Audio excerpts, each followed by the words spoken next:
Em 3 de setembro de 2012, Medellín presenciou um ato que parecia escrito pela ironia do destino. Uma mulher de 69 anos saía de um açougue no bairro Belém, quando dois motociclistas se aproximaram. O passageiro desceu, apontou sem hesitar e atirou 2 vezes na cabeça. Não houve palavras, nem avisos. Apenas silêncio e pólvora. Assim caiu Griselda Blanco, a pioneira do narcotráfico internacional. A mulher que havia semeado terror em 2 continentes e que, décadas antes, transformara os assassinatos em moto em sua marca registrada. Morreu vítima de sua própria invenção. Mas, para entender como uma menina dos bairros mais pobres da Colômbia chegou a ser conhecida como a madrinha, a viúva negra, a rainha da cocaína, é preciso voltar ao começo, à infância de uma das figuras criminosas mais implacáveis da história. Griselda Blanco nasceu em 1943, em Cartagena. Embora seu destino tenha sido moldado nas margens de Medellín, cresceu entre miséria, violência e abandono. Sua mãe, Ana Lucia Restrepo, mal conseguia sustentar um lar castigado pela pobreza e pelos abusos. Desde pequena, Griselda aprendeu que o mundo não oferecia ternura nem compaixão. Seu caráter foi forjado na necessidade e no instinto de sobrevivência. Enquanto outras meninas brincavam, ela percorria os becos mais perigosos, observando, aprendendo e absorvendo a dureza das ruas como uma escola precoce. Seu olhar, diziam os que a conheceram, tinha um frio inexplicável para uma criança. Uma frieza que prenunciava o que viria depois. Segundo a lenda popular, aos 11 anos cometeu seu primeiro assassinato, o sequestro de um menino rico que terminou com a morte da vítima quando o resgate não foi pago. Nunca foi comprovado oficialmente, mas o mito se espalhou como fogo e selou sua reputação para sempre. Verdade ou ficção, aquela história bastou para defini-la. Griselda não temia nada, nem mesmo quando criança. Na adolescência mergulhou de vez na delinquência comum: roubos, fraudes, prostituição, contrabando. Cada passo a afastava mais da vida normal e a aproximava de um mundo em que o crime não era acidente, mas um caminho escolhido. Mesmo entre ladrões, golpistas e contrabandistas, Griselda não era apenas mais uma.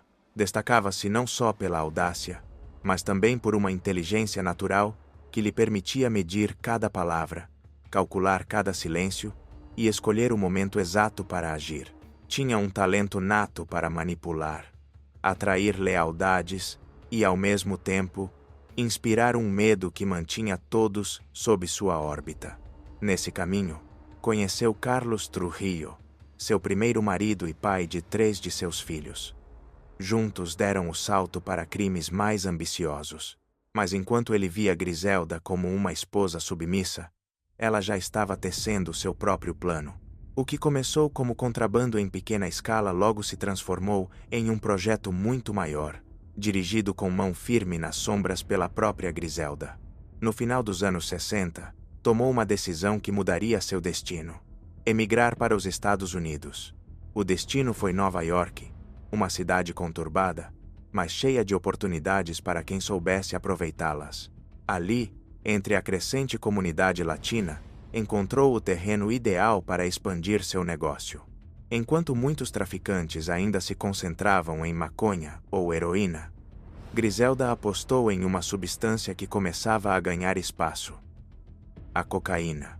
Branca, compacta, fácil de transportar, viciante e cada vez mais procurada pelas elites e classes médias americanas. Ela havia descoberto uma mina de ouro. Rapidamente construiu uma rede de distribuição com uma precisão quase militar. Mulas humanas que viajavam com droga nos corpos, carregamentos escondidos em produtos do dia a dia, rotas alternativas, identidades falsas.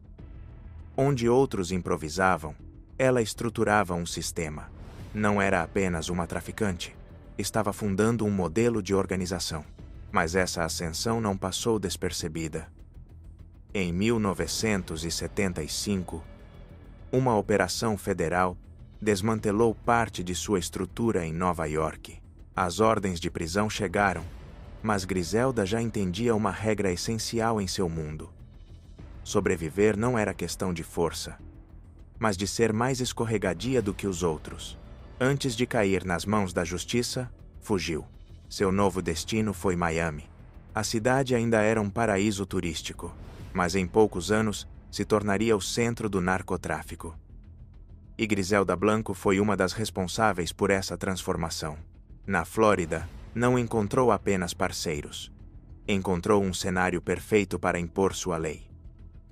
Enquanto outros traficantes negociavam, ela eliminava. Enquanto outros buscavam alianças, ela enviava pistoleiros. Rapidamente, tornou-se a figura mais temida do submundo. Griselda não aceitava erros, não perdoava traições nem desobediências.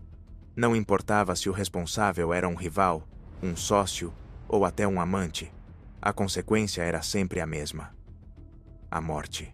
Em Miami, o medo tinha um nome, e esse nome era Griselda Blanco. Ordenou dezenas de assassinatos, muitos deles em plena luz do dia, como se a violência fizesse parte da paisagem. Testemunhas afirmavam que sua mão não tremia, e que ela até parecia desfrutar do caos. Para ela, a morte não era um recurso extremo, era uma linguagem, uma ferramenta essencial para sustentar o império que estava construindo. A cada cadáver, seu poder crescia, e junto com ele, sua fortuna. Estima-se que tenha acumulado centenas de milhões de dólares. Vivia cercada de mansões, carros luxuosos, joias, peles e relógios de ouro. Mas aquele mundo de luxo estava construído sobre um terreno minado de inimigos: a DEA, o FBI, cartéis rivais na Colômbia, ex-sócios traídos e até membros de sua própria organização. Todos a queriam fora. Todos conspiravam para vê-la cair. Mesmo assim, ela permanecia no topo, inquebrável, impiedosa, letal. No continente, já não era conhecida apenas como traficante. Era La Madrina, uma mulher que impunha respeito e terror em partes iguais, que havia quebrado as regras de uma época dominada por homens. Griselda não pedia permissão. Ela se impunha, e fazia isso com sangue. O que nos anos 70 havia sido um paraíso tropical, logo se transformou em um campo de batalha. Miami começou a se tingir de vermelho, e por trás de muitos desses assassinatos, escondia-se sua assinatura invisível. Os carregamentos de cocaína chegavam da Colômbia com precisão quase cirúrgica. O dinheiro fluía em milhões. Mas não era apenas tráfico. Griselda estava construindo um império. Ela contratava jovens colombianos sem futuro, dispostos a matar por alguns milhares de dólares. Sob seu comando, aplicavam um novo estilo de execução. Pistoleiros em motocicletas, com capacetes que escondiam seus rostos, disparando sem parar. Um método rápido, anônimo e letal. Uma forma de matar que, com o tempo, se tornou a marca dos cartéis. E tudo começou com ela. Griselda não controlava apenas as rotas. Ditava as regras. Ninguém traficava sem sua autorização. Ninguém cruzava seus territórios. Ninguém tocava em sua gente. Quem se atrevia a fazer, lo desaparecia. Corpos em carros, em becos, em praias. Alguns com mensagens claras, outros sem nome. Cada morte era um lembrete. Griselda mandava, e a fraqueza não tinha lugar. Enquanto outros chefes agiam com discrição, ela exibia seu poder sem pudor. Comprava mansões, organizava festas extravagantes, desfilava em clubes noturnos cercada de seguranças armados, vestia peles e diamantes com um sorriso frio, desafiando todos a dizerem em voz alta o que sabiam. Mas ninguém ousava. Porque com Griselda, falar era o mesmo que morrer. Sua brutalidade não tinha fronteiras. Mandou matar rivais diante de suas famílias. Surpreendeu outros em suas camas. Nem mesmo os mais próximos estavam a salvo. Um de seus maridos, Alberto Bravo, morreu baleado após uma discussão sobre dinheiro. Segundo vários relatos, Foi a própria Griselda quem puxou o gatilho. Em seu mundo, o amor, a lealdade e a própria vida tinham data de validade. Griselda Blanco não temia nada, nem a lei, nem seus inimigos, nem mesmo a Deus. Mas sua violência não se limitava às ruas. Também a levava para casa. Era mãe, mas uma mãe temida. Criou os filhos dentro do mesmo universo criminoso que ela havia criado. Desde pequenos, aprenderam a obedecer sem questionar, a desconfiar de todos e a sobreviver em um mundo onde a traição significava a morte. Um deles recebeu um nome que revelava claramente a visão que Griselda tinha do poder: Michael Corleone Blanco, batizado em homenagem ao personagem de O Poderoso Chefão. Não era uma homenagem inocente. Era uma declaração. Para Griselda, a própria vida era moldada pelo crime. Enquanto isso, Miami se transformava em um campo de batalha. A guerra do narcotráfico atingia níveis nunca antes vistos. E no centro daquela tempestade estava ela. A imprensa a chamava de a Viúva Negra, pela frieza com que eliminava parceiros e inimigos. Outros a apelidavam de a Madrinha da Cocaína. A verdade é que sua influência chegou a tal ponto que até os cartéis colombianos começaram a temê-la. Alguns tentavam negociar com ela. Outros planejavam sua morte. As autoridades norte-americanas, por sua vez, já haviam colocado seu nome entre os mais procurados. A DEA intensificava as operações, multiplicava as prisões e apertava o cerco. Mas Griselda continuava a agir com astúcia. Mudava de casas, de identidades, de parceiros. Parecia estar sempre um passo à frente. No entanto, algo começou a se quebrar. Seu círculo mais próximo começou a mostrar rachaduras. Alguns pistoleiros, cansados ou com medo, buscavam acordos com a justiça. Outros simplesmente desapareciam. A pressão aumentava, e a mulher que por anos havia governado com punho de ferro começou a ver inimigos por todos os lados. A paranoia tornou-se rotina. Ordenava execuções baseadas apenas em suspeitas. Punia supostas deslealdades sem provas. Suas decisões tornaram-se erráticas, impulsivas. Aos poucos, seu império começou a ruir por dentro. E ainda assim sua lenda só crescia. Já não era apenas uma narcotraficante. Era um mito vivo, uma figura envolta em uma aura quase irreal. Ela havia cruzado todos os limites, destruído todas as barreiras e continuava livre. Até que cometeu o erro mais grave em um mundo onde os erros se pagam com sangue: confiar. A queda não veio com uma operação espetacular nem com uma perseguição cinematográfica. Foi mais simples, mais humana. Uma traição vinda de dentro, um de seus homens, um aliado próximo que enfrentava uma longa condenação, decidiu salvar-se, entregando-a. Havia cadáveres demais, contas demais pendentes. Seu testemunho foi o fio que permitiu às autoridades unir peças dispersas, carregamentos, movimentos bancários, mortes. E todos os caminhos levavam a um único nome: Griselda Blanco. A queda de Griselda Blanco não foi o clímax de uma perseguição de cinema.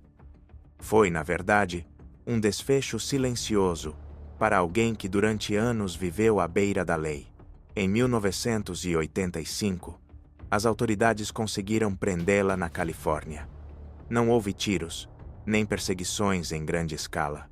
A mulher que havia transformado Miami em um campo de guerra caiu nas mãos da justiça de forma anônima, como se o peso de sua própria história já a tivesse alcançado antes mesmo de ser algemada.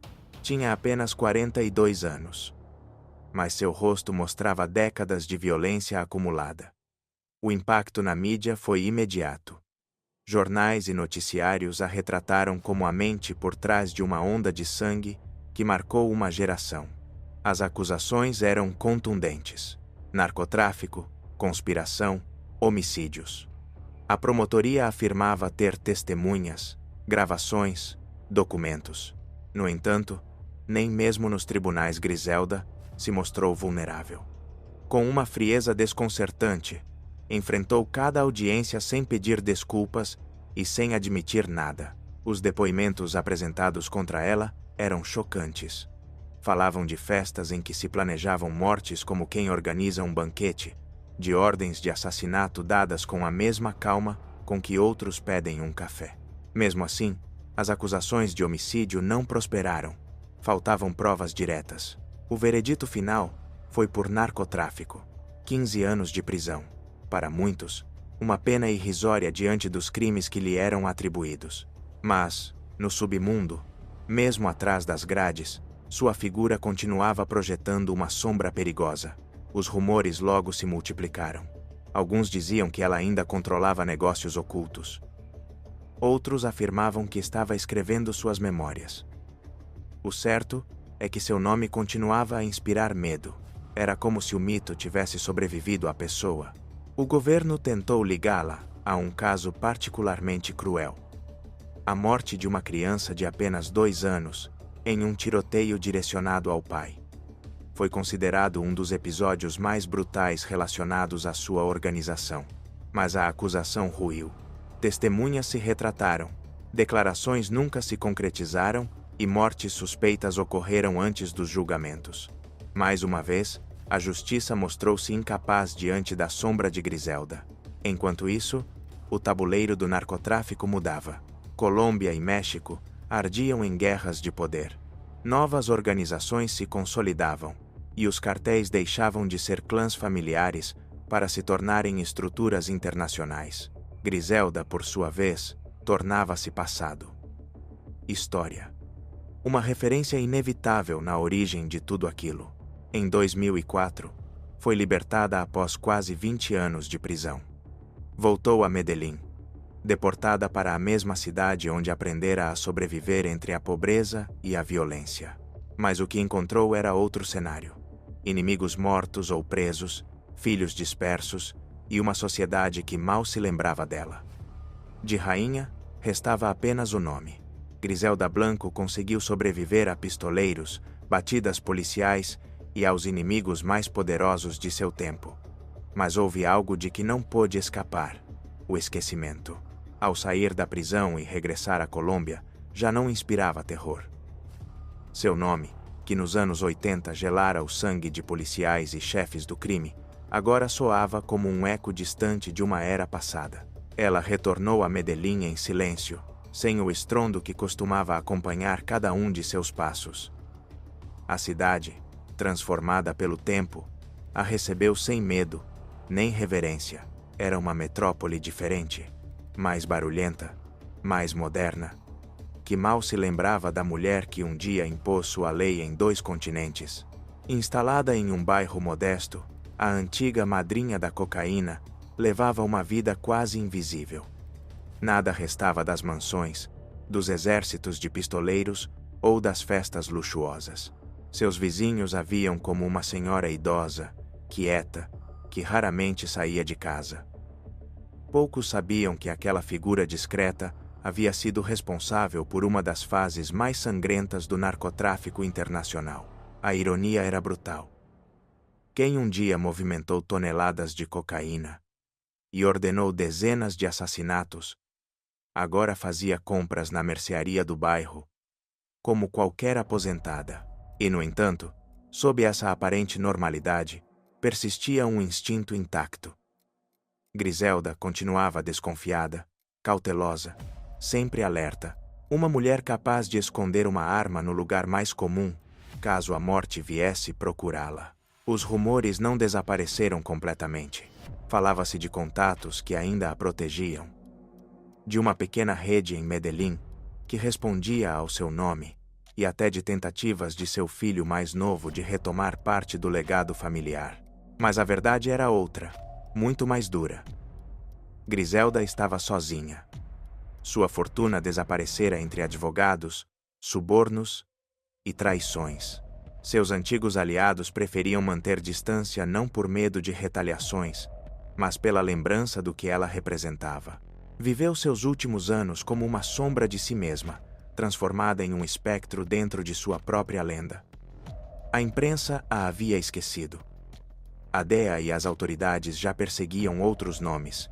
E o crime organizado, sempre em movimento, havia como um mito desgastado, um vestígio de um passado violento, mas o mundo do narcotráfico tem uma regra inexorável. As dívidas nunca ficam sem pagamento. E embora o tempo tivesse apagado seu império, alguém, em algum lugar, ainda esperava o momento de acertar as contas. Em 3 de setembro de 2012, Medellín voltou a ouvir o eco de seu próprio passado. Naquela tarde, Griselda Blanco saiu de casa para um gesto comum: comprar carne em um açougue, no bairro Belém. Ninguém imaginava que aquele seria seu último trajeto. Enquanto esperava na fila, 2 homens em uma motocicleta pararam em frente ao local. O passageiro desceu, caminhou até ela com calma e atirou 2 vezes em sua cabeça. Não disse uma palavra, não deu aviso algum. Foi rápido, frio, calculado. O mesmo estilo que ela havia imposto décadas antes nas ruas de Miami, morreu no ato. Caiu ao chão sem redenção nem cerimônia. O açougueiro, alheio a tudo, foi o último a vê-la com vida. O círculo havia se fechado com uma ironia brutal. Griselda Blanco morreu, vítima de sua própria invenção. A mulher que havia instituído o assassinato em moto como ferramenta do crime foi executada por um pistoleiro que, provavelmente, nem sequer havia nascido quando ela reinava. Sua morte não foi um espetáculo midiático, nem uma operação policial de alto perfil. Não houve helicópteros, nem câmeras, nem julgamentos históricos. Apenas um corpo no chão e uma poça de sangue em uma calçada qualquer. Seu fim não significou apenas a morte de uma mulher. Representou o encerramento de uma era. Griselda não foi apenas uma narcotraficante. Foi o símbolo do que a ambição desmedida e a crueldade sem limites podem construir e destruir.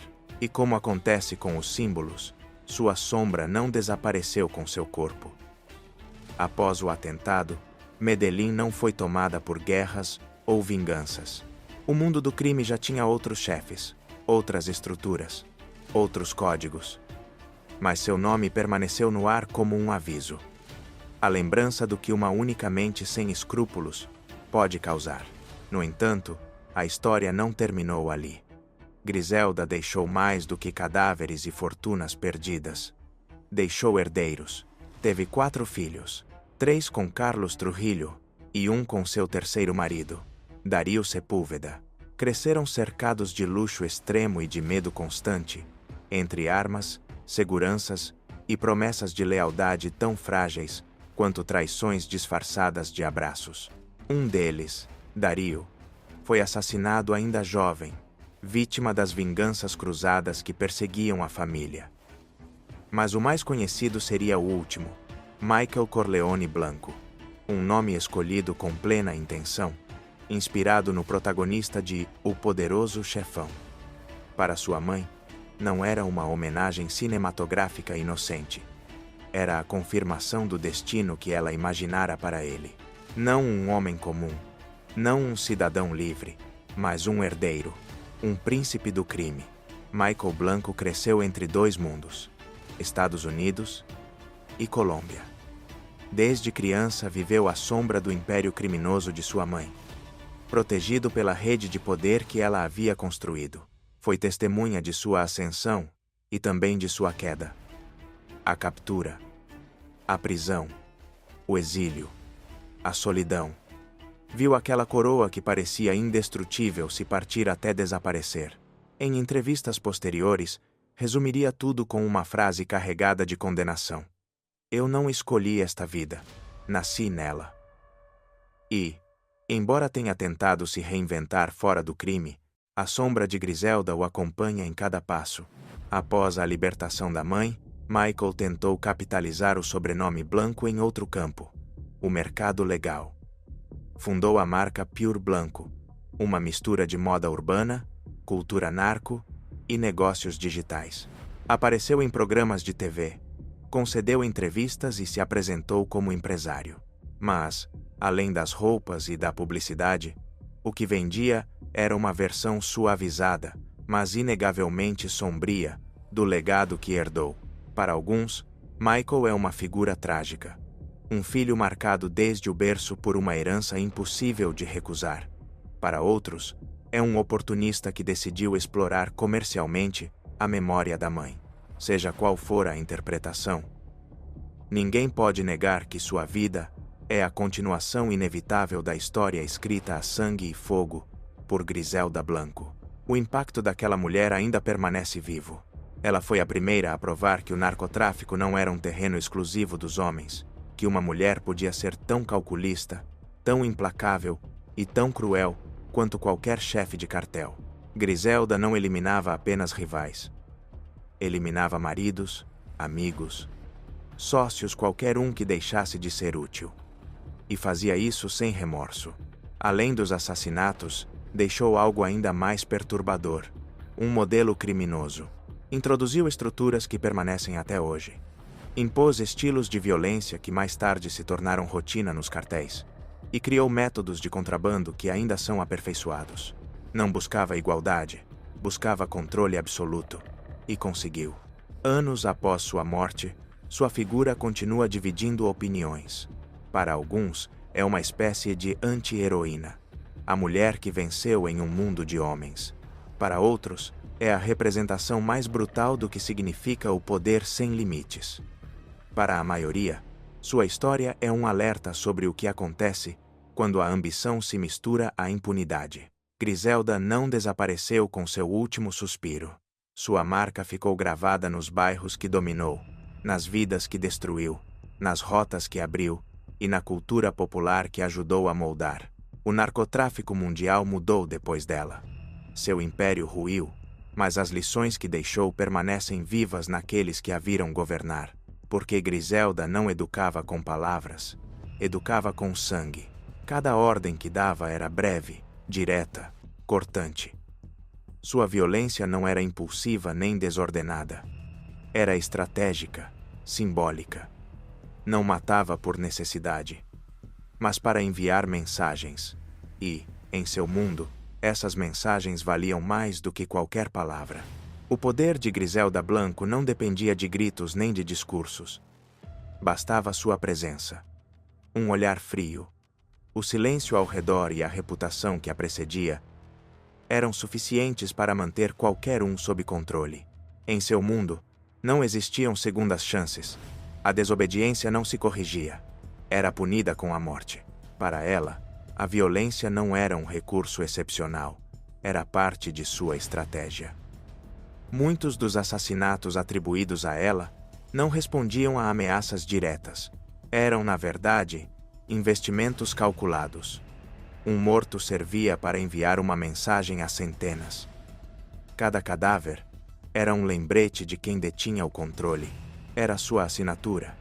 Um selo silencioso que impunha respeito sem que precisasse estar presente. Seu exército de pistoleiros jovens sem futuro, arrancados da pobreza e do abandono, a via como uma figura de poder quase maternal, ainda que distorcida. Dava-lhes dinheiro, proteção e propósito. Mas essa lealdade era sempre condicionada. Servia-se ou morria-se. Não havia meio termo. Mesmo os que gozavam de certa proximidade sabiam que nunca estavam seguros. Griselda não confiava em afetos nem em laços emocionais. Acreditava apenas no controle absoluto. Nem mesmo suas relações íntimas escapavam dessa lógica. Maridos, amantes, sócios. Qualquer um podia tornar-se alvo se deixasse de ser útil. O exemplo mais lembrado foi o de Alberto Bravo, seu segundo marido. Uma discussão por dinheiro terminou em um tiroteio em plena luz do dia. Segundo relatos, Griselda atirou primeiro e o matou na hora. Depois, simplesmente entrou em seu carro e foi embora. Não fugiu. Não se escondeu. Porque o medo não tinha lugar em sua maneira de entender o poder. No narcotráfico, muitos matavam para sobreviver. Ela o fazia para governar. O assassinato era, para Griselda, um mecanismo de controle. Um método de administração de seu império. O mais perturbador era a naturalidade com que tomava essas decisões. Falar sobre matar era, para ela, tão leve quanto discutir negócios. Não demonstrava arrependimento, não sentia culpa, era simplesmente parte do trabalho. Essa frieza se estendia até sua vida familiar. Seus filhos cresceram cercados de armas, malas cheias de dinheiro e conversas sobre morte e traições. Não havia espaço para histórias de ninar, nem para gestos de ternura. O que recebiam eram advertências, treinamento e silêncio. Um ex-segurança a definiu com uma frase inquietante. Griselda era como uma bomba em calma. Podia parecer tranquila, mas se algo explodia ao seu redor, ela explodia mais forte. O orgulho era um dos motores de Griselda Blanco. Um orgulho desmedido, quase doentio. Não admitia desafios, nem mesmo um olhar que considerasse desrespeitoso. Sua resposta costumava ser desproporcional. Não apenas o traidor caía, mas também sua família, seus amigos, qualquer um que no futuro pudesse representar uma ameaça. Seu apelido, a Viúva Negra, não nasceu da imaginação dos jornalistas. Era um reflexo de sua forma de viver e matar. Como a aranha que devora o macho após o acasalamento, Griselda eliminava aqueles que haviam estado mais próximos dela, quando deixavam de ser úteis. E ainda assim, havia quem a seguisse com devoção. Em um mundo onde todos eram descartáveis, estar sob sua sombra era, para alguns, um privilégio. Um selo de status. Fazer parte de seu círculo significava prestígio, mas também viver sabendo que cada dia poderia ser o último. O narcotráfico nunca foi apenas um negócio de drogas. Sempre se tratou de poder, de símbolos, de medo. E Griselda entendeu isso antes de todos. Por isso, não precisava de toneladas de cocaína para manter sua autoridade. Bastava seu nome. Nas ruas de Miami, quando alguém morria em circunstâncias brutais, quando rajadas de tiros interrompiam a calma da cidade, não era necessário investigar muito. As pessoas murmuravam uma única frase. Foi a senhora. E isso bastava. A maioria a via como uma criminosa implacável, sanguinária, assassina até dos seus. Mas poucos percebiam que por trás de tanta violência, existia algo ainda mais perigoso. Uma mentalidade empresarial à frente de seu tempo. Na década de 1970, o tráfico de drogas na Colômbia ainda era rudimentar. Pequenos grupos transportavam cargas modestas. As rotas eram improvisadas e o risco de perda era constante. Griselda pensou diferente. Não quis somar-se ao sistema existente. Decidiu criar um novo. Foi pioneira na construção de uma rede transnacional entre a Colômbia e os Estados Unidos. Para isso, articulou uma estrutura logística que combinava contatos nas alfândegas, contas bancárias falsas, empresas de fachada e rotas planejadas nos mínimos detalhes. Suas operações não dependiam apenas de mulas humanas que levavam cocaína escondida no corpo. Também contava com costureiras que modificavam roupas, técnicos que alteravam eletrodomésticos e carpinteiros que adaptavam móveis e malas para esconder a droga. Cada envio funcionava como uma linha de produção perfeitamente sincronizada, na qual cada elo cumpria uma função precisa. E, no centro de tudo, estava ela, dirigindo com a disciplina de um general. No mecanismo de Griselda Blanco não havia espaço para erros. Um atraso, uma perda ou uma indiscrição eram pagos com a vida. Seu sistema funcionava com a precisão de um relógio. Cada peça cumpria seu papel. E qualquer falha era eliminada pela raiz. Ao contrário de muitos de seus contemporâneos, entendeu muito cedo onde estava o verdadeiro mercado. Não buscou consumidores marginais, nem viciados de rua. Seu alvo eram as elites, executivos, banqueiros, artistas de Hollywood, profissionais ricos e com a necessidade de aparentar sucesso. Graças a essa estratégia, a cocaína tornou-se a droga da ostentação. Cara, glamurosa, discreta na aparência, mas devastadora em seus efeitos.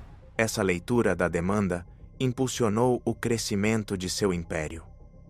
Por cada grama que conseguia introduzir nos Estados Unidos, multiplicava seus lucros. Por cada morte ordenada, blindava milhões em negócios. Mas o verdadeiro legado de Griselda não foram suas fortunas passageiras, e sim o modelo criminoso que estruturou e que seria replicado por décadas, sem escritórios, sem contratos, sem leis. Conseguiu criar um sistema com hierarquias, metas claras, estruturas logísticas e um controle rigoroso sobre cada elo. Para muitos investigadores, sem a visão pragmática de Blanco, o narcotráfico internacional teria demorado muito mais para se tornar a indústria global que acabou se tornando. Mesmo os grandes cartéis colombianos que vieram depois, Cali e Medellín, aprenderam observando seus métodos. Porque Griselda não foi apenas uma assassina impiedosa. Também foi uma estrategista que pensava em termos empresariais. Diversificava rotas, multiplicava contatos, cuidava do fluxo de dinheiro com a disciplina de um executivo que supervisiona seus investimentos. E quando algo falhava, não havia reuniões nem advertências, havia funerais. Foi pioneira em usar a violência como ferramenta empresarial.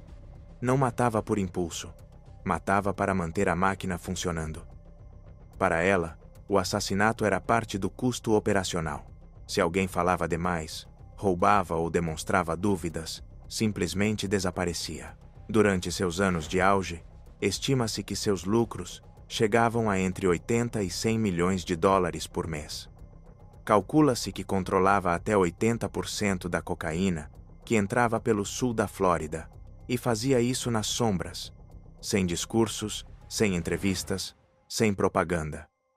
Apenas medo, eficiência e resultados. Nesse sentido, representou o oposto do que viria depois. O narcotráfico moderno se tornaria midiático, barulhento, quase teatral. Griselda não buscava fama nem reconhecimento. Seu objetivo era apenas o controle. Para ela, o poder não era um espetáculo. Era um dever. E seu dever era que nada se movesse sem sua autorização.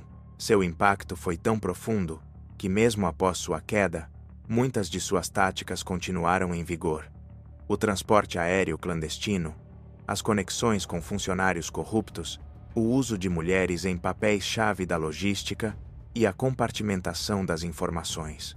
Estratégias que, décadas depois, ainda são a base do narcotráfico global. O império de Griselda foi construído sobre uma regra simples. Ninguém tinha a visão completa do negócio. Cada peça conhecia apenas uma parte do mecanismo. Essa compartimentação, inspirada na lógica da clandestinidade, permitiu-lhe criar um sistema profissionalizado que seria imitado e aperfeiçoado por gerações de traficantes.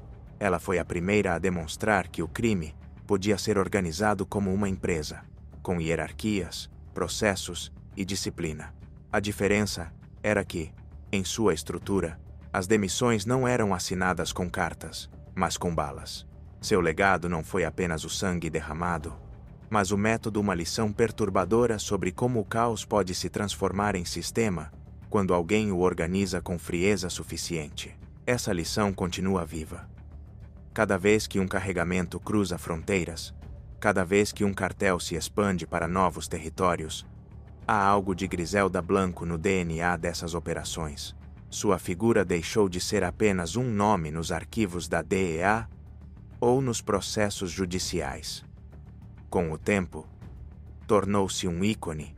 Sua sombra ultrapassou os limites do crime e se infiltrou na cultura popular. Canções, filmes, séries, documentários.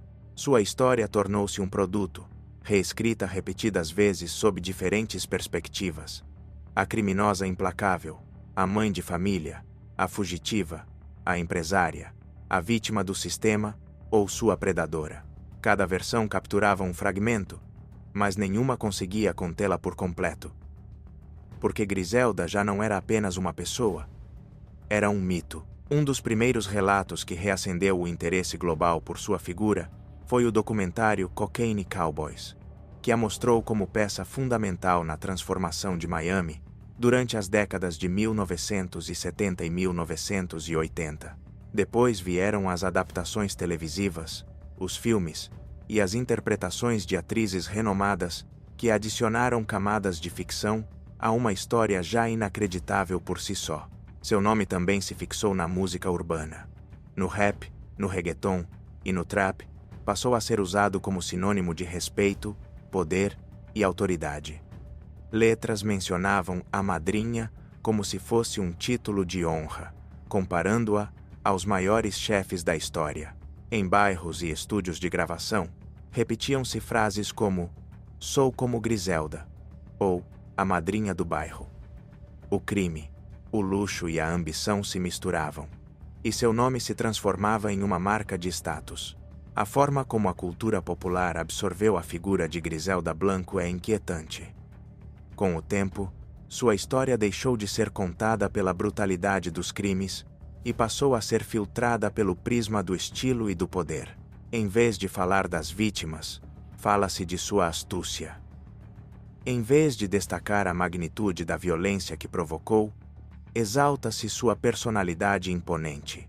Assim, acabou colocada no mesmo pedestal que personagens fictícios como Tony Montana ou Michael Corleone.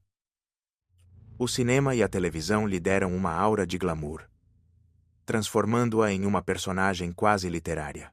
O problema é que essa visão romantizada tende a esconder o essencial: as milhares de vidas destruídas por sua ambição. Por que tanta fascinação? Talvez porque sua história conecta-se com um instinto sombrio da sociedade, a atração pelo poder absoluto.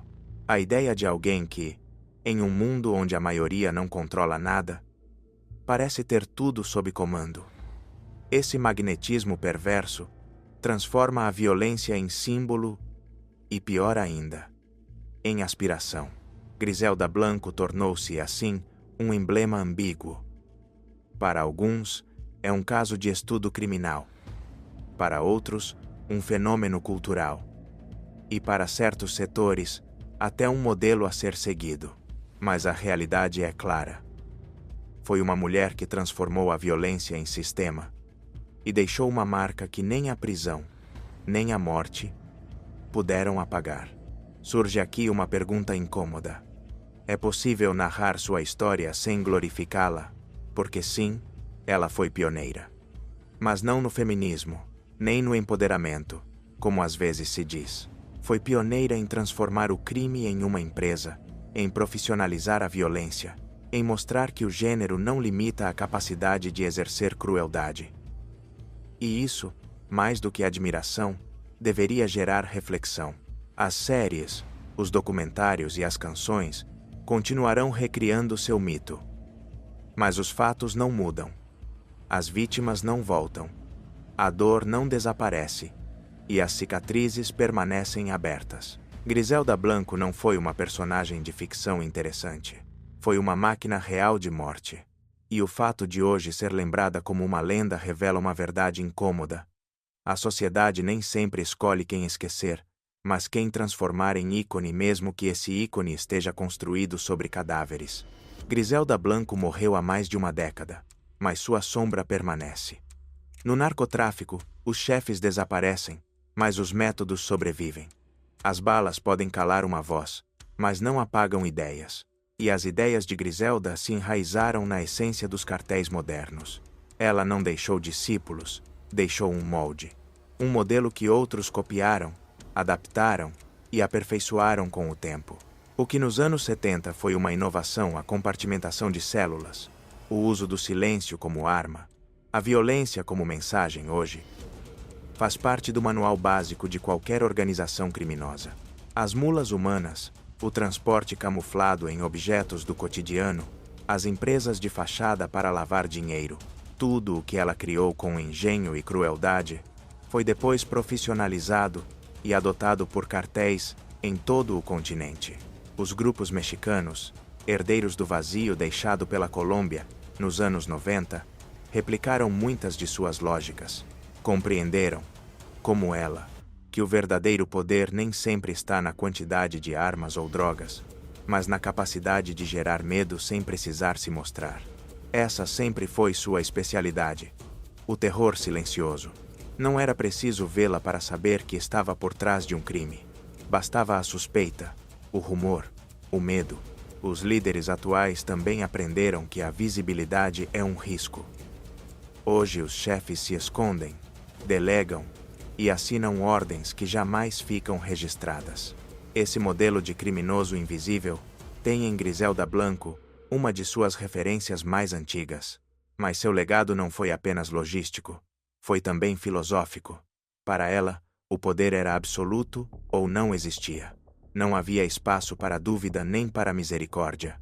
Essa visão, marcada por um desprezo total pela vida alheia, acabou se transformando em lei para muitos que vieram depois.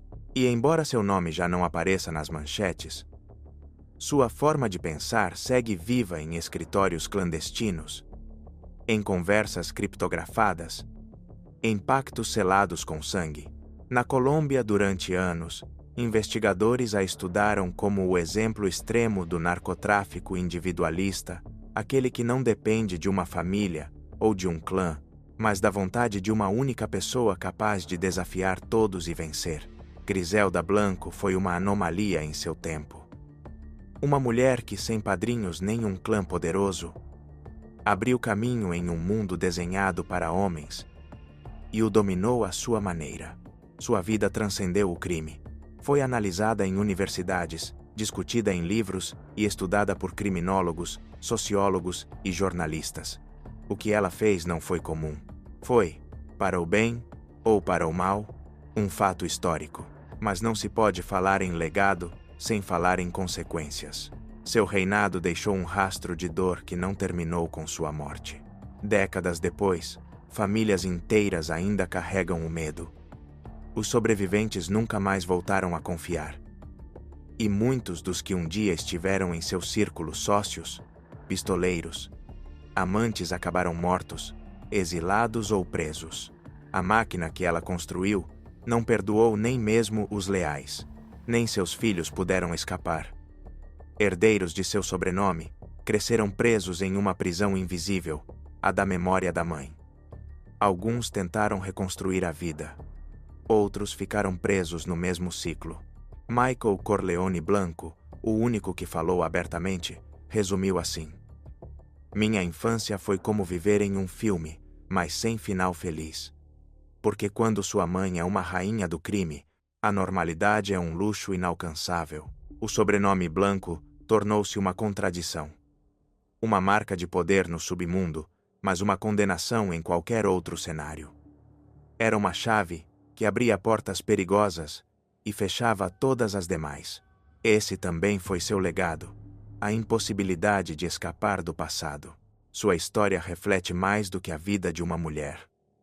É o espelho de uma sociedade que, durante anos, ignorou como a cocaína destruía vidas enquanto enriquecia poucos. Um sistema que permitiu que alguém armado apenas com ambição e crueldade colocasse cidades inteiras de joelhos. E uma cultura que, em vez de sepultar essa memória, a revive constantemente entre fascínio, morbidez e esquecimento seletivo. Griselda Blanco não precisa estar viva para continuar presente. Sua sombra aparece em cada corredor de drogas que cruza uma fronteira, em cada acerto de contas silencioso, em cada organização que escolhe o terror em vez do respeito. Esse é o seu verdadeiro legado. Um mundo onde o crime não precisa de rosto para continuar governando. No fim, sua história terminou como a de tantos que um dia tiveram tudo. Sozinha, envelhecida, vendo o império que construiu com sangue desmoronar até virar cinzas. Seu nome, que nos anos de glória causava medo, reduziu-se a uma lembrança distante em Medellín. A mulher que um dia controlou rotas entre continentes, que movimentou milhões de dólares e fez Miami tremer, morreu em 2012, a sangue frio, em uma rua qualquer, sem exército, sem poder, sem coroa. Tinha 69 anos. A morte de Griselda Blanco foi um espelho cruel de sua própria vida. Sem aviso, sem piedade, sem julgamento. Um pistoleiro de moto, 2 tiros na cabeça, a mesma técnica que ela mesma havia popularizado décadas antes. Para alguns, ironia. Para outros, justiça poética. Mas a verdade é que seu assassinato não resolveu nada. Não apagou a dor, não devolveu a vida às vítimas, não curou as feridas. Seu fim foi apenas o ponto final de uma história escrita com sangue durante décadas. Após quase 20 anos em prisões americanas, havia retornado a Medellín para viver nas sombras. Mas o passado nunca fica quieto. Cedo ou tarde, ele cobra suas dívidas. E, no seu caso, o fez com a mesma frieza com que ela havia governado. Não houve honras, nem funerais grandiosos. Apenas silêncio. Mesmo depois de morta, seu nome ainda causava temor. O que Griselda Blanco deixa é mais do que uma biografia criminal. É uma pergunta incômoda. Como uma única pessoa pôde causar tanto caos? Como foi possível chegar tão longe, sem que ninguém a detivesse a tempo? Talvez porque Griselda não tenha sido um acidente isolado, mas o produto de um sistema desigual e corrupto, que preferiu fechar os olhos enquanto a cocaína alimentava fortunas e destruía sociedades inteiras. Ela não foi uma exceção, mas um reflexo. O lembrete do que acontece quando o poder se concentra sem limites, quando a ambição não tem freios, e quando a vida humana perde o valor. Foi a pior? Alguns dirão que sim. Outros, que apenas foi a primeira a fazer-lo com tamanha frieza em um mundo de homens. O certo é que sua história transcende sua vida. Tornou-se um aviso, um eco, um símbolo. Porque às vezes o crime não cria monstros, apenas os revela. E Griselda Blanco foi exatamente isso. Um espelho incômodo do que pode acontecer quando o dinheiro vira Deus. A morte rotina. E a moral. Um obstáculo. Sua história termina aqui, mas as perguntas que deixa continuam abertas. Se você gostou deste documentário, inscreva-se, deixe seu like e compartilhe para que mais pessoas conheçam essas histórias reais que parecem saídas da ficção. Obrigado por me acompanhar até o fim, e lembre-se, a história do crime é cheia de sombras, e ainda há muitas por contar.